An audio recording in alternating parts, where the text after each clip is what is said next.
쫄깃한 도우에 쭉쭉 늘어나는 치즈, 풍미 가득한 소스와 다양한 토핑까지 갓 구운 피자는 정말 맛있죠? 개인적으로는 매일 먹어도 질리지 않는 음식인데요.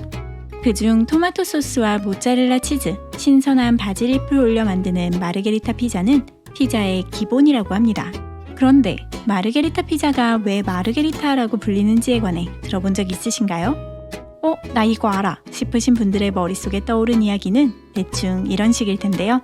1889년의 어느 날 나폴리의 카포디몬테 궁전에 머무르던 이탈리아의 왕인 움베르토 1세와 그의 아내 마르게리타 왕비는 매일 먹는 프랑스 음식이 질린다며 백성들이 먹는 음식을 먹고 싶어 했습니다.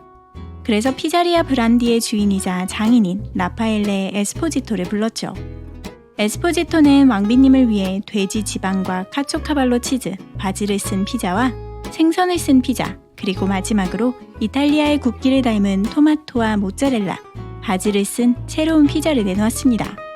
마르게리타 왕비는 마지막 피자를 가장 마음에 들어했고 에스포지토는 왕실 시종장에 감사 편지를 받을 수 있었죠. 그 뒤로 이 피자는 왕비님의 이름을 따 마르게리타 피자라고 불리게 되었다는 이야기입니다. 그런데 이 이야기 귀엽긴 한데 정말 진짜 사실일까요? 아쉽지만 이 이야기는 그저 먹고 살기 힘들었던 피자 가게의 기가 막힌 마케팅이었을 가능성이 훨씬 더 큽니다.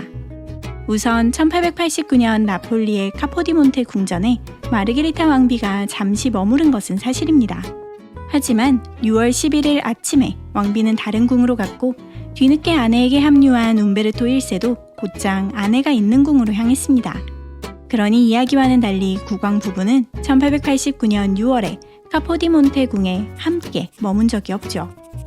두 번째로 당시 나폴리는 콜레라가 휩쓸고 지나간 지 이제 겨우 4년여가 지난 곳으로 불결하다는 이미지가 있는 곳이었습니다.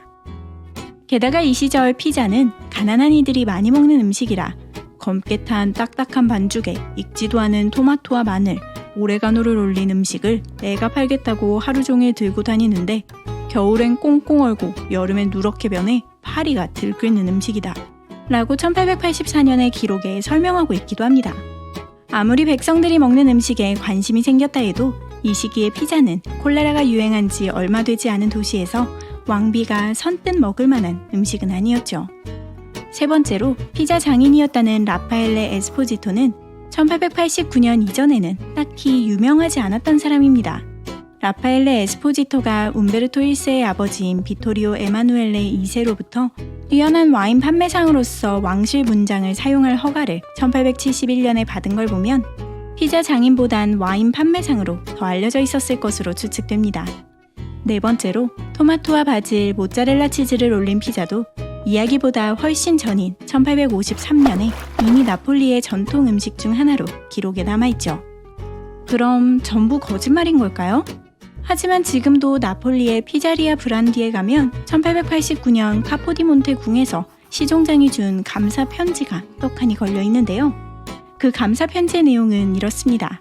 가장 존경받는 시뇨레 라파엘레 에스포지토 브란디, 당신이 왕비마마를 위해 준비한 세 종류의 피자는 아주 훌륭했음을 증명합니다.